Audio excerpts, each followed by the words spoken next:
اب وہ دن رات میری نگرانی کرنے لگے اور کسی طور مجھے اکیلا نہ چھوڑا جاتا۔ ہمارے علاقے سے دور دراز علاقے سے میرا رشتہ آیا تو میرے ماں باپ نے میری شادی کرنے میں دیر نہ لگائی اور یوں میں وہاں سے دور پردیس چلی گئی۔ میں شادی کے بعد ہنسی خوشی زندگی گزار رہی تھی۔ ہمارے ہاں بیٹی کی پیدائش ہوئی تو ایسا محسوس ہوا گویا ہماری زندگی مکمل ہو گئی ہو۔ ایک روز میں اپنی بیٹی کو چڑیا کے روپ میں آسمان پر پرواز بھرنا سکھا رہی تھی کہ مجھے ایسا محسوس ہوا جیسے کسی نے کوئی تیر مار کر لہو لہان کر دیا ہو۔ میری بیٹی بھی درد سے چلا رہی تھی۔ ہم دونوں آسمان کی بلندی سے نیچے کا سفر کر رہے تھے، پھر ہمیں کچھ ہوش نہ رہا تھا۔ نہ جانے کتنی دیر بعد ہماری آنکھ کھلی تھی۔ ہم دونوں ایک چھوٹے سے کمرے میں بند تھے اور ہمارا دم گھٹ رہا تھا۔ میں نے اپنی بیٹی کو اپنے پاس دیکھ کر سکون کا سانس لیا اور وہاں سے نکلنے کے بارے میں سوچنے لگی، مگر کوئی راہ سجھائی نہ دے رہی تھی۔ جادو کے زور پر میری طاقت ختم کر دی گئی تھی۔ یہ سارا کام دل نشین کا تھا۔ اس نے مجھے ایک دیو کی قید میں دے دیا۔ سچ تو یہ تھا کہ اسی دیو کے زور پر وہ خود کو کوئی بڑی شے سمجھتی تھی۔ یہ سب اس نے میری ماں سے پرانی دشمنی نبھانے کے لیے کیا تھا۔ ظالم دیو نے مجھے اور میری بیٹی کو ایک درخت پر قید کر دیا تھا۔ ہم دونوں اپنی دنیا سے کٹ کر سیف بابا کے کھیت میں موجود درخت پر قید کی زندگی گزارتی رہیں۔ ایک روز میری بیٹی بہت بیمار ہو گئی اور مجھے لگا کہ میں اسے کھو دوں گی۔ نہ میرے پاس اس کو دینے کے لیے دوا تھی اور نہ ہی کوئی ایسی جادوئی طاقت جس کے زور پر میں اس کی صحت یابی کا سوچتی۔ سو میں بے بسی کے انداز میں روتی رہی اور ساتھ ساتھ اپنے سامنے موجود کھیت میں کام کرتے سیف بابا کو پکار رہی تھی، مگر انہیں دکھائی نہیں دے رہی تھی۔ جب کافی دیر تک میں اسی طرح روتی رہی تو شاید اوپر والے کو مجھ پر رحم آ گیا تھا۔ اس نے چند لمحوں کے لیے مجھے ظاہر کر دیا، مگر یہ اتنا مختصر دورانیہ تھا کہ میں پوری بات سیف بابا کو نہ بتا سکی اور غائب ہو گئی۔ غائب تو ہو گئی، مگر مجھے اچھی طرح اندازہ ہو گیا کہ انسان ہو یا جنات، خود کو چاہے جتنا بھی بے بس اور مجبور سمجھے، مگر سچ تو یہ ہے کہ ایک طاقت ایسی بھی ہمارے ساتھ ہوتی ہے جس کا ہمیں احساس نہیں ہوتا، اور در حقیقت وہی ہماری سب سے بڑی طاقت ہوتی ہے۔ نور سانس لینے کے لیے رکی۔ سیف اور فضا بڑی توجہ سے پوری بات سن رہے تھے۔ وہ مزید بولی، وہ طاقت دعا کی طاقت ہے۔ میں نے رات دن ظالم دیو کی قید سے نکلنے کے لیے دعائیں مانگنا شروع کر دیں۔ ہر وقت میری زبان کلمات کا ورد کرتی رہتی اور دل سے اس کی قید سے نکلنے کی دعائیں نکلتیں، جس میں میرے وجود کی خوشبو ہی فنا کر دی گئی تھی تاکہ میرے اپنے مجھے کبھی نہ تلاش کر سکیں۔ ایک روز جب سیف بابا نے پیڑ پر اگر بتی جلائی تو اس کا ننھا سا شعلہ ایک پتے تک رسائی حاصل کر گیا اور پتے پر آگ لگ گئی۔ دیکھتے ہی دیکھتے آگ پھیلتی چلی گئی اور پورا درخت اس کی لپیٹ میں آ گیا۔ آگ کی وجہ سے ظالم دیو کے جادو کا اثر ختم ہو گیا اور ہم دونوں اس کی قید سے آزاد ہو گئے۔ میری جناتی طاقت مفلوج ہو چکی ہے۔ مجھے طویل عرصے تک علاج کی ضرورت ہے۔ میں بڑی مشکل سے اس دروازے تک پہنچ سکی ہوں۔ نور نے پوری بات ختم کی اور پیار سے اپنی بیٹی کے سر میں ہاتھ پھیرنے لگی۔ تم اپنی دنیا میں ضرور واپس جاؤ گی، جہاں تم اپنے گھر والوں کے ساتھ پھر سے ایک اچھی زندگی بسر کر سکو گی۔ سیف نے اس کے سر پر پیار سے ہاتھ پھیرا تو اپنے ماں باپ کو یاد کر کے نور کی آنکھوں میں آنسو آ گئے۔ کچھ دیر بعد فضا نے ان دونوں کو کھانا کھلایا تو وہ دونوں پرسکون نیند سو گئیں۔ 24 گھنٹے تک مسلسل سونے کے بعد جب ان کی آنکھ کھلی تو فضا ان کے پاس بیٹھ کر انہیں پنکھا جھل رہی تھی۔ تم ایک پیاری اور نرم دل لڑکی ہو، نور نے مسکرا کر کہا تو فضا بھی مسکرا دی۔ اگلے روز انہوں نے کچھ ضروری سامان اپنے ساتھ لیا اور نور کو اس کی بیٹی سمیت اس کے ماں باپ کے گھر چھوڑنے کے لیے نکل گئے۔ 12 گھنٹے ٹرین میں سفر کرنے کے بعد سیف اور فضا بہت تھک چکے تھے، مگر سفر ابھی ادھورا تھا۔ خاصا طویل راستہ ابھی باقی تھا، سو وہ سب ایک ریگستانی علاقے میں پیدل 5 گھنٹے چلتے رہے۔ سیف نے نور سے وعدہ کیا تھا کہ وہ خود انہیں ان کے گھر والوں کے پاس چھوڑنے کے لیے جائے گا۔ وہ اپنا یہی وعدہ نبھانے نکلا تھا۔ اس نے نور کو بیٹی کہا ہی نہیں تھا بلکہ باپ بن کر بھی دکھایا تھا۔ نور اور فضا کی بڑی اچھی دوستی ہو گئی تھی۔ نور کی گود میں ننھی رواحہ تھی جسے کبھی فضا اپنی گود میں اٹھا لیتی تو کبھی سیف اسے اپنی کمر پر اٹھا لیتا۔ وہ باتیں کرتے ہوئے اپنا سفر طے کر رہے تھے۔ فضا نے جو کھانا پیک کر کے ساتھ رکھا تھا وہ ختم ہو چکا تھا اور اب انہیں بھوک ستانے لگی تھی۔ سیف کی سانس پھولنے لگی تو اس نے بوتل میں موجود پانی کے آخری چند گھونٹ بھی حلق میں اتار لیے اور فکر مندی سے ہاتھ میں پکڑی خالی بوتل کو دیکھا تو نور سمجھ گئی کہ سیف بابا پریشان ہیں اور ان کی پریشانی کی وجہ بھوک اور پیاس ہے۔ سو اس نے تسلی دی کہ راستہ ابھی ختم ہونے ہی والا ہے، ابھی 5 منٹ ہی چلے تھے کہ ہریالی شروع ہوئی، جسے دیکھ کر نور کے چہرے پر مسکراہٹ پھیل گئی۔ تھوڑا دور بڑے بڑے اور خوبصورت گھر بنے ہوئے تھے جو اتنی دور سے بھی صاف دکھائی دے رہے تھے۔ ایک دم ہی گرمی کا احساس ٹھنڈک میں بدل گیا تھا، اور جب نور نے اپنے گھر میں قدم رکھا تو اندر موجود جنات خوشی کے عالم میں آ کر ان پر پھول نچھاور کرنے لگے تھے۔ نور کے ماں باپ اور بہن بھائی اسے دیکھ کر خوشیاں منا رہے تھے۔ نور نے سب سے سیف اور فضا کا تعارف کرایا اور ساتھ ساری رودات سنائی تو نور کے والد نے ان دونوں کا شکریہ ادا کیا جنہوں نے نور کے ساتھ ہمدردی کا رشتہ بڑے پیارے انداز میں نبھایا تھا۔ کچھ دیر بعد دسترخوان چن دیا گیا تھا۔ وہاں طرح طرح کے مزیدار کھانے موجود تھے جو سیف اور فضا اپنی زندگی میں پہلی بار کھا رہے تھے۔ کھانے کے بعد انہیں ایک بے حد خوبصورت کمرے میں سونے کے لیے بھیج دیا گیا۔ کمرہ بے حد حسین اور قیمتی سامان سے سجا ہوا تھا۔ فضا اتنا حسین کمرہ پہلی بار دیکھ رہی تھی۔ یہ کمرہ ٹھیک ویسا ہی تھا جیسا وہ ہمیشہ سے خوابوں میں اپنے لیے دیکھتی تھی۔ بستر اتنے نرم و ملائم تھے کہ ان پر لیٹ کر سہانی نیند پلکوں کی باڑ توڑ کر ذہن کو خوابوں میں دھکیل رہی تھی۔ فضا کی آنکھیں بند ہوتی چلی گئیں۔ نہ جانے کتنے پہر نیند کی آغوش میں گزرے تھے، انہیں کچھ محسوس نہ ہوا۔ فضا کی آنکھ کھلی تو وہ اپنے گھر میں موجود تھی۔ اس نے حیرت سے ادھر ادھر دیکھا۔ سیف بے سود پڑا سو رہا تھا۔ چند لمحے سوچنے کے بعد فضا کے ذہن میں گزرا ہوا پورا واقعہ تازہ ہو گیا۔ اس نے تھوڑی دور سوئے ہوئے بابا کو جگایا تو وہ جلد ہی گہری نیند سے اٹھ کر بیٹھ گیا۔ سیف کو بھی پوری بات یاد تھی۔ وہ دونوں حیران بیٹھے اس بات پر غور کر رہے تھے کہ انہیں یہاں کس نے پہنچایا ہے۔ فضا نے اٹھ کر بلب روشن کیا تو وہ یہ دیکھ کر حیران رہ گئے کہ پورا کمرہ سونے، چاندی اور قیمتی تحائف سے بھرا پڑا تھا، جسے دیکھ کر آنکھیں کھلی کی کھلی رہ گئی تھیں۔ فضا خوش ہو کر ہر چیز کو چھو کر دیکھ رہی تھی۔ کیا میں خواب دیکھ رہی ہوں بابا؟ وہ سیف سے پوچھنے لگی تو وہ بولا، یہ خواب نہیں، حقیقت ہے بیٹا۔ یہ دیکھو ہمارا بیگ جسے ہم نور کو چھوڑنے کے لیے جاتے ہوئے ساتھ لے کر گئے تھے۔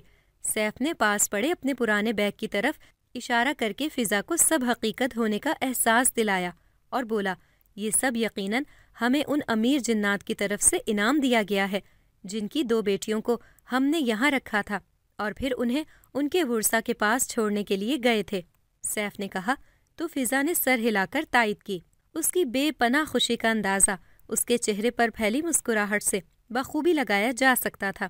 سیف نے اس کے روشن چہرے کو دیکھ کر دل سے اس کی خوشیوں بھری زندگی کے لیے دعا کی۔ فضا سارے تحائف اور زیورات اٹھا کر الماری میں رکھنے لگی۔ اگلے روز وہ سیف کے ساتھ کھیت پر گئی اور وہاں سے شہر کو جاتی سڑک پر لائن سے بیٹھے مزدوروں کے پاس سیف کو بھیج کر چند مزدوروں کو بلا کر کھیت میں کام کرنے کے لیے رکھ لیا۔ مزدور کام ملنے پر خوش تھے، پورے دل سے کام میں مگن ہو گئے۔ سیف نے اسی روز کرائے کا مکان دیکھ کر اپنا سامان وہاں شفٹ کیا اور اپنے گھر پر تعمیری کام شروع کروا دیا۔ چند ہی دنوں میں ایک چھوٹے سے کمرے، تنگ سے باورچی خانے اور اکھڑے ہوئے سیمنٹ والا گھر ایک بے حد خوبصورت 2 منزلہ گھر میں تبدیل ہو چکا تھا۔ فضا نے اپنے لیے ایسے ہی پیارے گھر کا خواب دیکھا تھا۔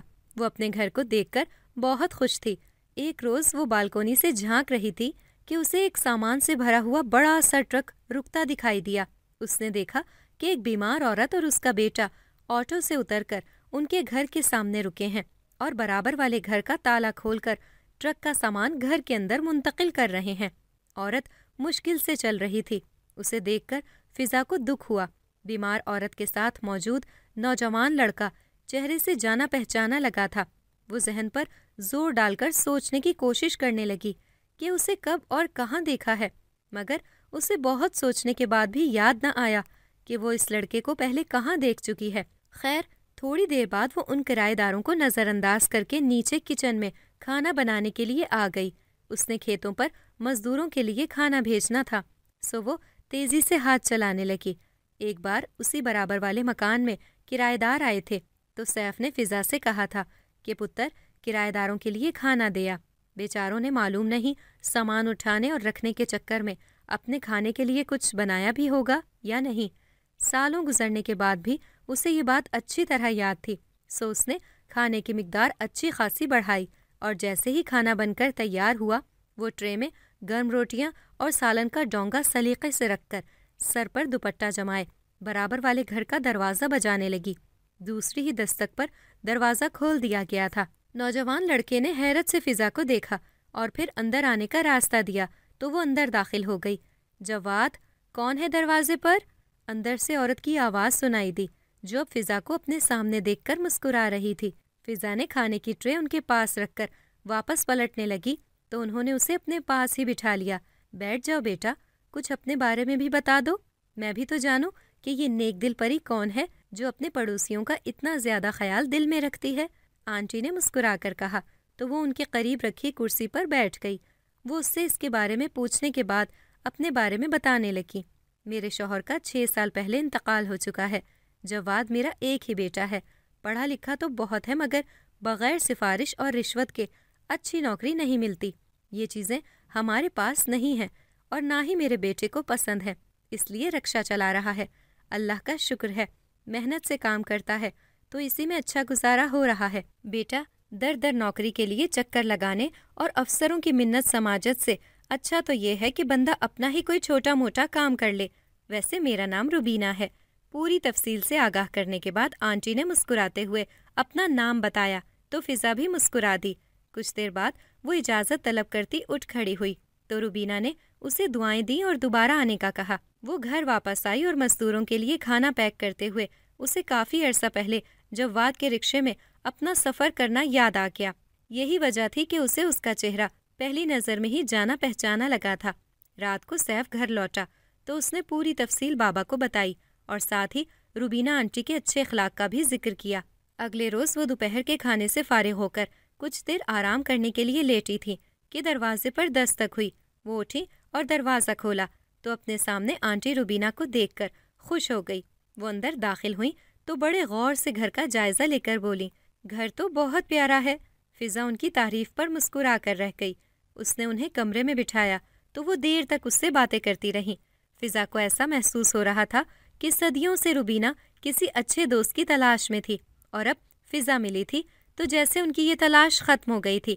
وہ اپنے بچپن تک کے قصے شیئر کر رہی تھیں، اپنے ماں باپ کے ساتھ گزرا وقت بتاتے ہوئے ان کی آنکھوں میں فضا نے واضح طور پر نمی محسوس کی تھی۔ سچ ہے کہ انسان عمر کے کسی حصے میں بھی پہنچ جائے مگر اس کے اندر ایک بچہ ہمیشہ موجود رہتا ہے جو ماں باپ سے ملی محبت اور شفقت کو کبھی نہیں بھولتا۔ فضا پوری توجہ اور دلچسپی سے ان کی باتیں سن رہی تھی۔ جواد کے بچپن کی ڈھیروں شرارتیں انہوں نے بتائی تو کئی بار فضا بے ساختہ ہنس پڑی۔ سچ تو یہ تھا کہ فضا خود بھی نہ جانے کتنے سال بعد کسی سے اتنی باتیں کر رہی تھی۔ اپنے رشتہ داروں کے گھر گئے، انہیں کئی سال گزر چکے تھے، وہاں سے بھی کسی نے پلٹ کر ان کی خبر نہ لی تھی۔ سنا تھا کہ تایا نے کمال اور جمال کی شادی شہر کے ایک بڑے بزنس مین کی پڑھی لکھی بیٹیوں سے کر دی ہے۔ اس اڑتی خبر میں کتنے فیصد سچائی تھی فضا اس سے زیادہ کچھ نہیں جانتی تھی۔ خیر، روبینہ آنٹی کافی دیر بعد اٹھ کر گئیں تو اس دوران ان دونوں کی بہت اچھی دوستی ہو گئی تھی۔ رات کو بابا کو اس نے اپنی اس نئی دوست کے بارے میں بتایا تو سیف ہنس پڑا۔ فضا نے دوست بنائی بھی تو اپنی عمر سے دگنی عمر کی خاتون، مگر سیف اس بات سے بھی اچھی طرح واقف تھا کہ اچھے دوست ملے تو اسے کھونا نہیں چاہیے۔ دوست نیک اور سچا ہو تو عمر کا فرق بھی کوئی معنی نہیں رکھتا۔ ایک روز روبینہ سیف کی موجودگی میں مٹھائی کا ٹوکرا لے کر آئی۔ بھائی صاحب، میں فضا کا رشتہ اپنے جواد کے لیے مانگنے آئی ہوں۔ میں جانتی ہوں کہ میرے پاس آپ کی طرح بہت خوبصورت گھر نہیں ہے مگر میں اپنے بیٹے کی محنتی طبیعت سے اچھی طرح واقف ہوں اور اچھی طرح جانتی ہوں کہ بہت جلد میرا جواد اپنی محنت کے بلبوتے پر ایک پیارا گھر بنانے میں کامیاب ہو جائے گا۔ مہربانی کر کے اس کا رشتہ قبول کر لیں تاکہ فضا جیسی سلیقہ مند اور پیاری لڑکی میرے گھر کو 4 چاند لگا دے۔ روبینہ کے لہجے سے فضا کے لیے محبت ٹپک رہی تھی۔ سیف نے مٹھائی کا ٹوکرا تھاما اور اس رشتے کو قبول کر کے خدا کا شکر ادا کیا جس نے اتنی محبت اور مان سے فضا کا رشتہ مانگنے کے اسباب پیدا کر دیے تھے۔